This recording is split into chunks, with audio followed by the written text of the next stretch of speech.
found we have gained a lot of weight from overeating and no physical activity. Can you offer us some simple weight loss tips, please?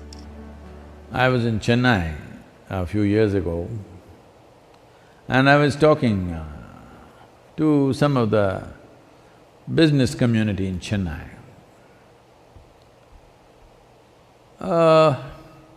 They were not particularly obese or something, but little, trying to imitate the planet. Not by being on a spin, in form, I mean. So I said, as a generation of people, look at your condition. If I had come to Chennai 50 years ago or 100 years ago, in what physical form people would be, in what level of physical fitness they would be, ordinary people I'm talking about. I'm not talking about gymnasts, sports persons, not those kind of people, ordinary people on the street. Or even now, in what kind of physical strength and condition people are in rural India, for example. I said, see, suppose it so happened, you were walking on the street and you saw a tiger, a wild tiger, hungry one. How many of you can at least climb a tree? And this is a spectacular show, a tiger on a Chennai street. This is not a everyday happening, it is something you must enjoy. But how many of you can climb a tree, which is the trunk of it, usually the city trees, what is on the avenues and stuff, is not more than 8 to 12 feet. How many of you can climb this 8 to 12 feet and sit on a branch and enjoy the wildlife view? No. Only those guys who are doing the menial jobs, the guy who is sweeping the street, maybe he will go sit on the tree and watch how wonderful a breakfast you are. Why have we become like this? It's not the tiger is where is the tiger going to come? That's not the point. Why are you in this condition that you cannot do anything physically anymore? All you can go to office and come back. Those things are also necessary in today's world, but is it not important that you are in some way physically competent? Physical competence is a reflection of your physiological strength. And your physiological strength in many ways is the foundation for your psychological balance. It is no more in question. Your physiological strength is the foundation for your psychological balance in many, many ways. We've always been saying this, the yogic sciences, but people have been laughing at it because everything is keyhole. People say brain is a separate study. That's why yesterday I confessed with all the neuro experts, see, I don't have a brain. At least most of the time it's not working.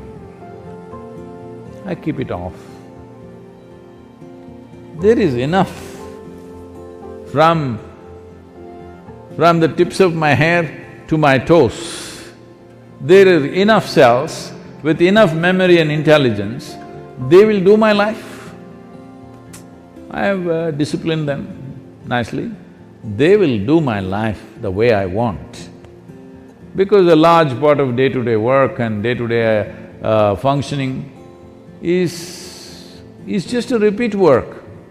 All you need is a clerk. You don't need a super brilliant person to do all these things. So I have trained them and they do their work. I don't have to think how to eat, how to sit, how to stand, how to breathe, nonsense.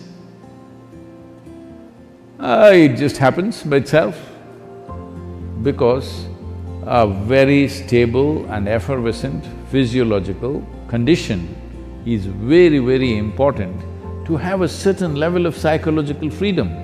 Otherwise, every little thing you do, you have to think. Once you think, inevitably you're confused about every damn thing that you do. Now, you're talking about because of virus you ate too much. This is not because of virus you're eating too much. This is a kind of a compensatory activity that, you will see this in the cinema theaters and everything. If you have nothing to do, never before in the history of humanity was food simply available like this all the time. It's a wrong thing that everywhere you walk there is food. It should not be. I see some of the corporations in America are organizing like this. Food and toilet should always be within whatever 50 feet or 100 feet, something they've fixed, 50 feet I think. Within 50 feet of wherever you are, there must always be food, and that food is usually 1 month old, of course, and there is a toilet. No, I think food and toilet both must be far away. Then you will keep your physiology in a conscious condition.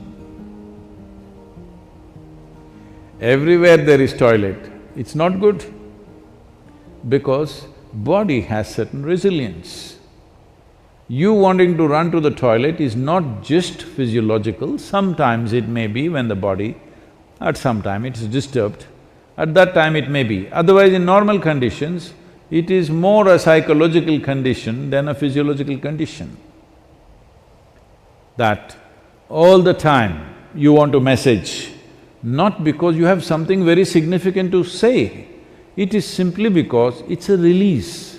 Similarly, going to the toilet is a release, sexuality is a release, wherever, whenever, whatever, all the time the same things, because you are building up nonsense within yourself all the time, you need a release, all the time release.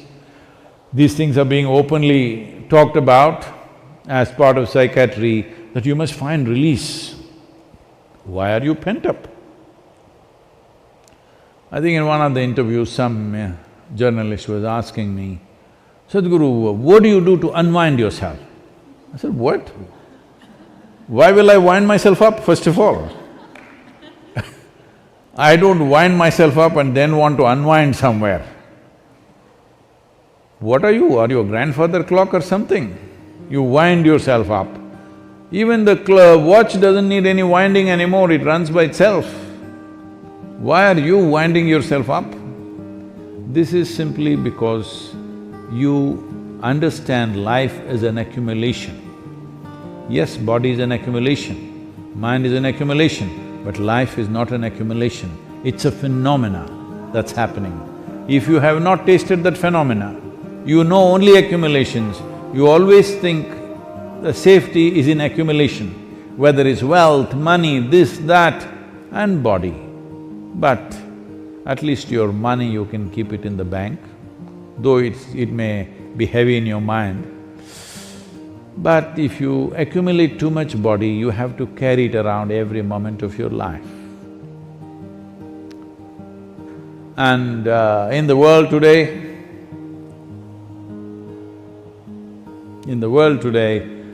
30% of the population is malnourished, and around the same percentage of people are obese, overweight. See, you can fix it. The world's problems of malnourishment, you can fix it. So, this practice is there in the Isha Yoga Center. Whenever cause comes up, when Isha Vidya, educating rural children, raising funds for it became a problem, then many people in the yoga center took this up. On Wednesday evenings, I won't have dinner and let that money go to the children. I think you must find 7 causes like this. I can give you 7. Monday for Rally for Rivers, Tuesday for Kaveri Calling, Wednesday for Isha Vidya, Thursday is called Guruvar, this is for your Sadhguru. Friday for Devi, because that's her day. Saturday, you have your dinner, I'm reducing one day. Sunday, for Janalinga. Like this, you find 7 or at least 6 causes where 6 dinners you give away.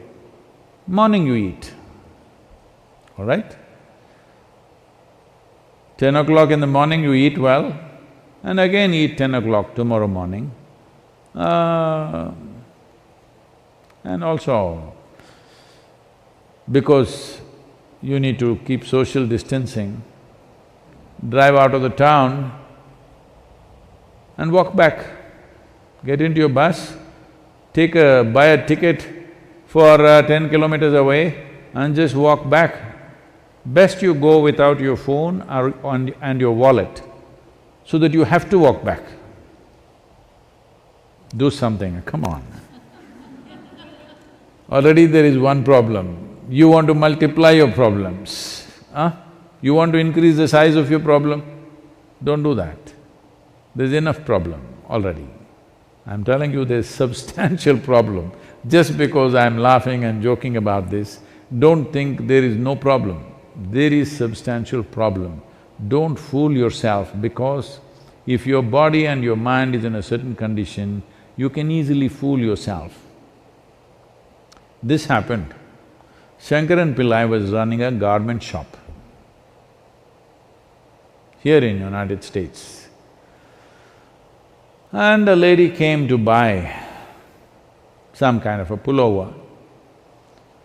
So, he promised her it is 100% wool. She took it, went home. The next day she came back and she said, "You said it's 100% wool, but here the label says it is made in Bangladesh and it's 100% cotton." He said, "Ma'am, don't you be fooled by this. The label is only to fool the moths."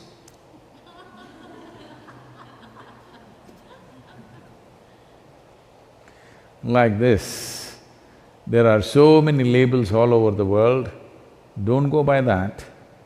This is a simple experiment you must do, all of you who are sitting now on the floor. When you get up, you must use only 2 limbs to stand up. All of you, in your life, you must keep this up, however old you are. This is a simple test for you. You sit down cross-legged, and when you want to stand up, you use only 2 limbs. That means you don't do 4-wheel drive. Just get up with your legs. This much fitness at least you must manage. If you can't climb a tree, there are not enough tigers to, for them to roam in your city. If you can't climb a tree, it's okay, but at least you must be able to stand up. This much fitness you must maintain. Please do that for yourself.